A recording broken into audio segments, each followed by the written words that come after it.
My ex left me with a toddler and disappeared for years, then demanded I let her claim him for tax season. So I sent her one reply she'll never forget. I'm 30 years old, and 4 years ago my ex-girlfriend Amber walked out on me and our 2-year-old son Blake, claiming she needed to find herself and couldn't handle the responsibility of being a mother.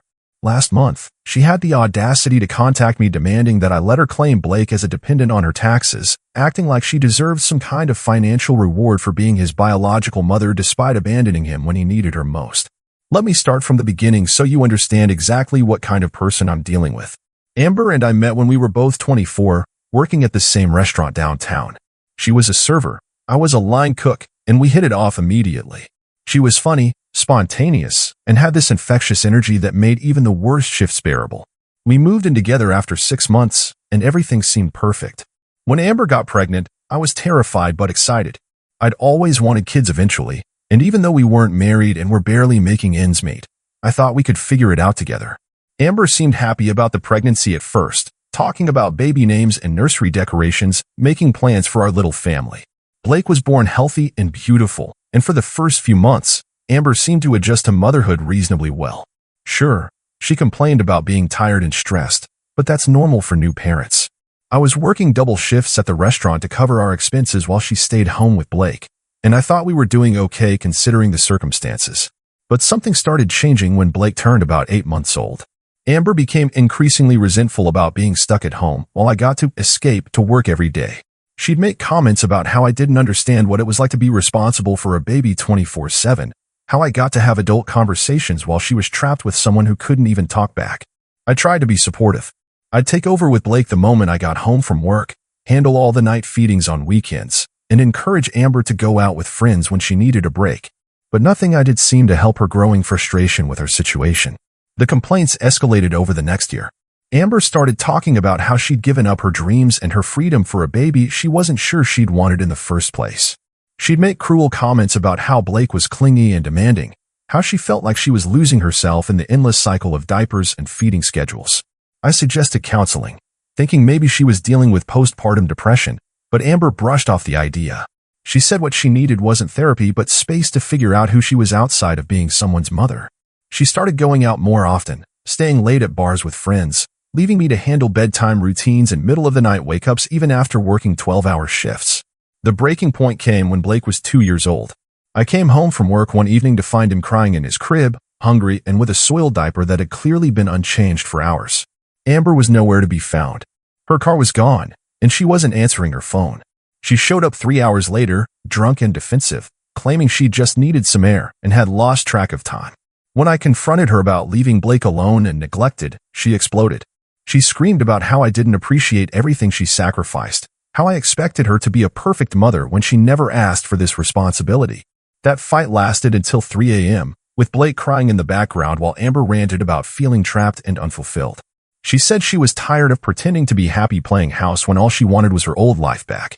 I tried to reason with her, suggesting we could find better childcare solutions or ways for her to pursue her interests while still being present for Blake. But Amber had already made up her mind. The next morning, while I was at work, she packed her clothes and personal belongings. I came home to find Blake sitting on the living room floor with a note propped against his toy box. The note said Amber needed time to figure herself out and that she couldn't be the mother Blake deserved right now. She said she was moving back in with her parents in another state and would contact me when she was ready to be involved in his life again. That was 4 years ago. Blake is now 6 years old, and in all that time, Amber has had minimal contact with him. She's called maybe a dozen times, sent a birthday card twice, and saw him for a total of 6 hours during one awkward visit when she was in town for a friend's wedding 2 years ago. Meanwhile, I've been Blake's sole parent, handling everything from diaper changes to homework, help to scrape knees and bedtime stories. I left the restaurant industry and got my HVAC certification so I could have more stable hours and better benefits. I've arranged my entire life around Blake's needs, turning down job opportunities that would require travel and dating very carefully to make sure any woman I bring into our lives understands that Blake comes first. Blake has thrived despite his mother's absence. He's a happy, confident kid who excels in school and has great friends. He occasionally asks about his mom, and I've always been honest in age-appropriate ways about why she's not around. I've never badmouthed Amber to him, but I've also never made excuses for her choices. So when I got a text message from Amber last month asking if we could work something out for tax season, My first reaction was confusion. Work what out? She'd made her choice years ago when she decided being a mother was too difficult and walked away from her responsibilities. But Amber's follow-up messages made her intentions crystal clear. She wanted me to agree not to claim Blake as a dependent on my taxes so she could claim him instead. She'd done some research and discovered that the child tax credit and other deductions could net her several $1,000s in refunds. Money she apparently felt entitled to despite contributing nothing to Blake's care or expenses for the past 4 years. After the initial shock of Amber's request wore off, I decided to ignore her messages and hope she'd drop the subject. I mean, surely she couldn't be serious about claiming tax benefits for a child she'd abandoned and barely seen in 4 years. But Amber wasn't dropping anything. The messages kept coming, each one more entitled than the last. She started by being sweet and reasonable, talking about how we should co-parent the financial benefits even though we weren't co-parenting anything else. When I didn't respond, her tone shifted to frustrated and demanding. "I know you got my messages," she texted. "This isn't unreasonable. I'm his mother and I have rights too." Rights? She wanted to talk about rights after walking away from every responsibility that comes with those rights. Then came the guilt trip messages.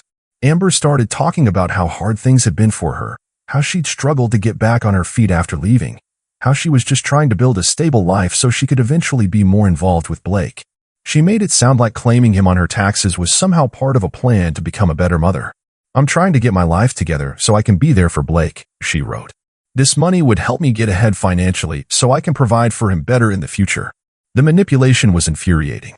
Amber was essentially asking me to subsidize her life with money that was meant to help with Blake's expenses, based on the promise that someday she might decide to be a real parent. When the guilt trips didn't work, she escalated to threats. She started researching family law and sending me links to articles about parental rights and tax claims. She found some legal website that explained how biological parents can sometimes claim children even if they don't have primary custody, and she seemed to think this gave her leverage. "I talked to a lawyer," she texted, though I seriously doubted she'd actually paid for legal consultation.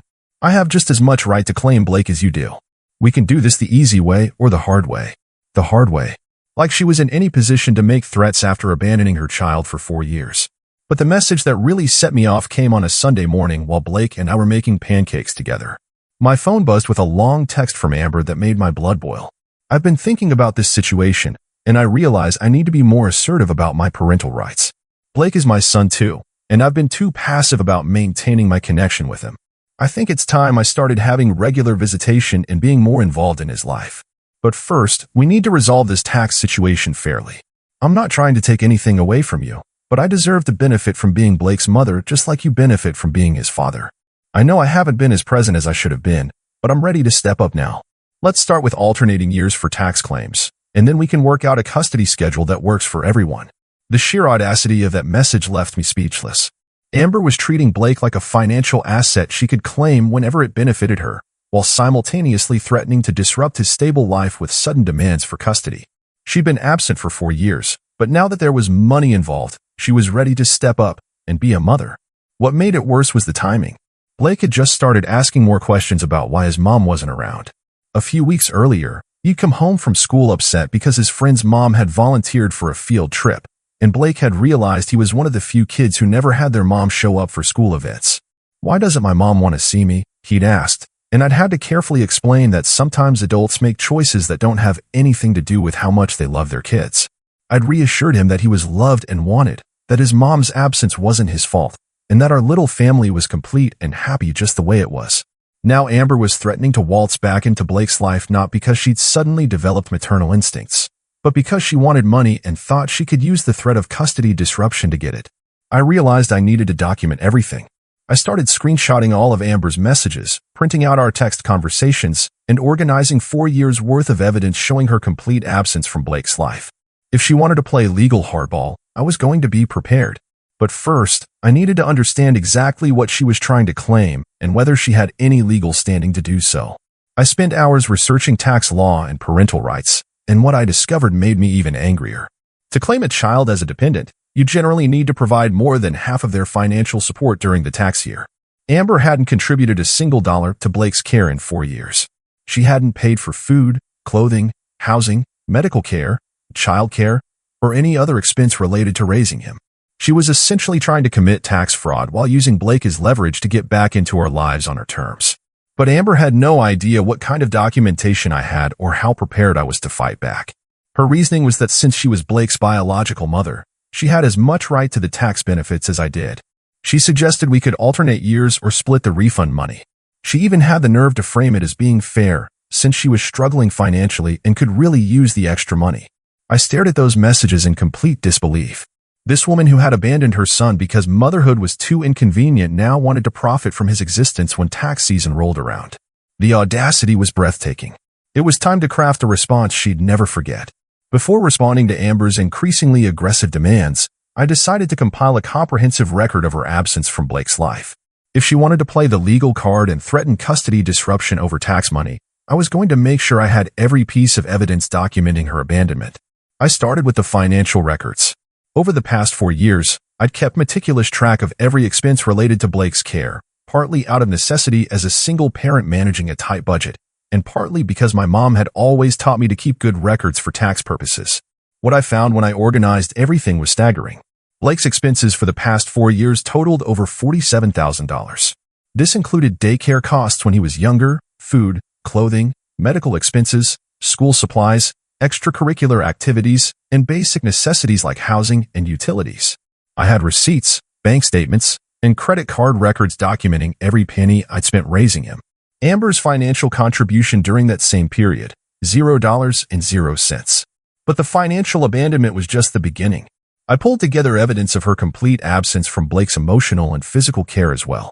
I had her own text messages from years ago where she complained about not wanting to be a mother and needing space to find herself. I had documentation showing she'd missed every birthday, every Christmas, every milestone in Blake's life. I gathered school records showing that I was the only parent listed for emergency contacts, parent-teacher conferences, and field trip permissions. I had medical records from Blake's pediatrician showing that I was the sole guardian bringing him to appointments and making healthcare decisions. The most damaging evidence came from Blake's own innocent documentation of his life. I looked through 4 years of his artwork, school projects, and family drawings. In every single picture of his family, it was just him and me. When his teachers had assigned projects about family traditions or my mom essays, Blake had either written about how he didn't have a mom or had chosen to write about his grandmother instead. I found a heartbreaking Father's Day card Blake had made at school when he was 4, where he'd drawn a picture of us playing catch and written in his shaky handwriting, "My dad takes care of me and loves me every day." On the back, he'd drawn a picture of what he thought his mom might look like, with a question mark next to it. But I also documented evidence of how well Blake was thriving despite Amber's absence. His report cards showed excellent grades and positive teacher comments about his behavior and social development. I had photos from birthday parties, school events, little league games, and family gatherings where Blake was clearly happy and well-adjusted. I'd built a life for Blake that was stable, loving, and complete. He had routines, friendships, activities he enjoyed, and a strong relationship with my parents who served as his surrogate grandparents. He wasn't lacking anything except a mother who'd chosen not to be present. The evidence also showed Amber's sporadic and minimal attempts at contact. I had records of exactly 12 phone calls over 4 years, most lasting less than 10 minutes. She'd sent 2 birthday cards and 1 Christmas gift, a toy she'd clearly picked up at a gas station that was inappropriate for Blake's age. The most telling evidence was from her single in-person visit 2 years ago. She contacted me saying she was in town for a friend's wedding and wanted to see Blake. I'd agreed, hoping it might be the start of her taking more responsibility, but instead it had been a disaster. Amber had shown up late, stayed for only 6 hours, and spent most of that time on her phone or complaining about how much Blake had changed. She'd brought him a random toy she'd grabbed at the airport and seemed annoyed when he was shy around her. When Blake had asked if she was going to start visiting more often, she'd given him a vague answer about maybe coming back soon. After she left, Blake had been confused and upset for weeks. He'd kept asking when his mom was coming back and why she seemed like a stranger. I'd had to help him process the disappointment when days turned into weeks with no follow-up contact from Amber. I also documented Amber's current life through her very public social media presence. Her Instagram and Facebook pages told the story of someone who was living a completely self-centered lifestyle with no room for parental responsibilities. Photos from bars and parties, vacation trips, concerts, and expensive purchases that showed she clearly had money for herself but had never considered sending any support for Blake. Her posts never mentioned having a child. To anyone looking at her social media, you'd think she was a carefree single woman in her 20s with no responsibilities beyond her own entertainment. She completely erased Blake from her public identity. But the most damning evidence was a screenshot I'd taken of a Facebook conversation between Amber and one of her friends from last year. They'd been planning a girls' trip to Mexico, and when her friend had jokingly asked about finding a babysitter, Amber had responded, "What babysitter? I don't have kids to worry about. I don't have kids to worry about." Those words perfectly captured Amber's mindset. She'd mentally and emotionally divorced herself from Blake's existence, except apparently when it came to potential financial benefits. Armed with this comprehensive documentation, I began drafting my response to Amber's demands. But I realized I needed to understand the legal implications of what she was proposing before I shut her down completely. I consulted with a family law attorney who confirmed what I already suspected. Amber had no legal standing to claim Blake as a dependent since she'd provided zero financial support and had no custody arrangement. Her threats about asserting parental rights were empty since she'd legally abandoned him and would have to go through the courts to establish any kind of visitation or custody. The attorney also explained that Amber's plan to claim Blake on her taxes when she provided no support could constitute tax fraud. The IRS requires the person claiming a child to have provided more than half of their financial support during the tax year. Amber's claim would be easily disputed with my documentation. With legal backing and overwhelming evidence of Amber's abandonment, I was ready to craft a response that would end her tax scheme and make it clear that Blake's well-being would never be secondary to her financial interests.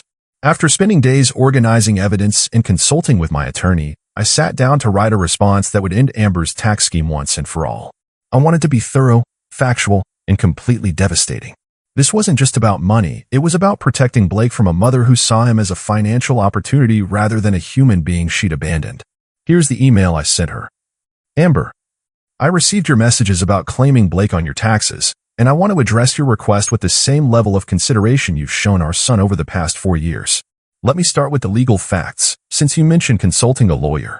To claim a child as a dependent on your taxes, IRS regulations require that you provide more than 50% of their financial support during the tax year. I have documentation showing that your financial contribution to Blake's care over the past 4 years totals exactly $0. Here's what Blake's care has actually cost during the time you've been finding yourself. Daycare and after-school care, $18,400. Food and groceries, $8,200. Clothing and shoes, $3,800. Medical expenses and insurance, $6,900. Housing costs, $7,200. School supplies and activities, $1,800. Miscellaneous necessities, $1,700. Total, $47,000 over 4 years. Your contribution, $0. But let's talk about more than just money, since you want to discuss your parental rights. I've documented every interaction you've had with Blake since you abandoned him at age 2. Phone calls, 12 total over 4 years, averaging 8 minutes each. Birthday acknowledgments, 2 cards out of 4 birthdays. Christmas contact, 1 gas station toy. In-person visits, 1 visit for 6 hours in 4 years. Contribution to school events, medical appointments, or daily care, 0. I have 4 years of Blake's artwork where he draws his family as just him and me. I have school projects where he writes about not having a mom. I have the recording of him crying after your single visit 2 years ago, asking why his mom seemed like a stranger and when you were coming back. You want to know what Blake asked me last month? He asked if the reason his mom doesn't visit is because he did something wrong. I had to explain to a 6-year-old that sometimes adults make choices that have nothing to do with how wonderful their children are. But here's what really tells me everything I need to know about your priorities. You've had my phone number for 4 years. You could have called Blake anytime. You could have video chatted with him, sent him letters, been involved in his life in any meaningful way. Instead, the first time you reach out in months is to ask for money. You're not asking to see Blake. You're not asking how he's doing in school or what his favorite activities are. You're not asking about his friends or his interests or his dreams. You want to know if you can profit from his existence while continuing to ignore his actual needs. Since you mentioned getting legal advice, let me share what my attorney told me about your parental rights. In our state, a parent who abandons their child for an extended period without providing support or maintaining contact can have their parental rights challenged. Your 4-year absence, combined with 0 financial contribution and minimal contact, constitutes legal abandonment. If you want to pursue your rights in court, I welcome that conversation. I have documentation of every day I've been Blake's sole parent while you've been living as if you don't have a child. I have evidence of every sacrifice I've made to give him a stable, loving home while you've been posting vacation photos and party pictures on social media. Speaking of social media, I noticed you told your friend last year that you don't have kids to worry about when planning your Mexico trip. I screenshotted that conversation, along with the dozens of posts showing you spending money on entertainment, travel, and yourself while never once mentioning or supporting the child you claim to have rights to. Here's what's going to happen with the tax situation. I will be claiming Blake as my dependent, as I have every right to do since I've provided 100% of his financial support and care. If you attempt to claim him as well, I will dispute it with the IRS using 4 years of documentation proving you've contributed nothing to his support. If you file a fraudulent tax claim, I will report it to the appropriate authorities and provide evidence of your abandonment and lack of financial contribution. Tax fraud is a federal crime, and claiming a child you don't support financially constitutes fraud. But let's say you're serious about wanting to be involved in Blake's life rather than just his tax benefits. Here's what that would actually look like. First, you'd need to establish a consistent pattern of contact and support. That means regular phone calls, birthday and holiday gifts, and actual visits where you focus on Blake instead of your phone. Second, you'd need to start contributing financially to his care. I'll provide you with a monthly expense report, and you can begin paying your share of his costs going forward. Third, any custody or visitation arrangement would need to be court-approved and in Blake's best interest, not your convenience. That means building a relationship gradually and proving you can be a stable, consistent presence in his life. But honestly, Amber, I don't think you want any of that responsibility. I think you want the financial benefits of being a parent without any of the actual work. You want to claim him when it profits you and ignore him when it doesn't. Blake deserves better than that. He deserves better than a mother who sees him as a tax write-off. He deserves better than someone who only remembers he exists when there's money involved. So here's my final answer to your request. No, you cannot claim Blake on your taxes. You have no legal standing to do so, and I will fight any attempt you make to profit from a child you abandoned. If you want to be part of Blake's life, it starts with actually caring about Blake, not about what Blake can do for your bank account. Until then, stop contacting me about money and start asking yourself why your first thought about your son in months was how much he might be worth at tax time. Blake is thriving without you, but the door is always open if you want to be an actual mother instead of just a biological contributor looking for a payday. Thomas. I never heard from Amber again. 3 months later, Blake asked me why his mom didn't love him enough to visit. I told him that sometimes people aren't ready to be parents, but that doesn't reflect anything about how lovable he is. Some people see children as responsibilities to escape. Others see them as opportunities to exploit. The best parents see them as precious gifts worth any sacrifice. Blake and I are doing just fine without anyone who can't tell the difference.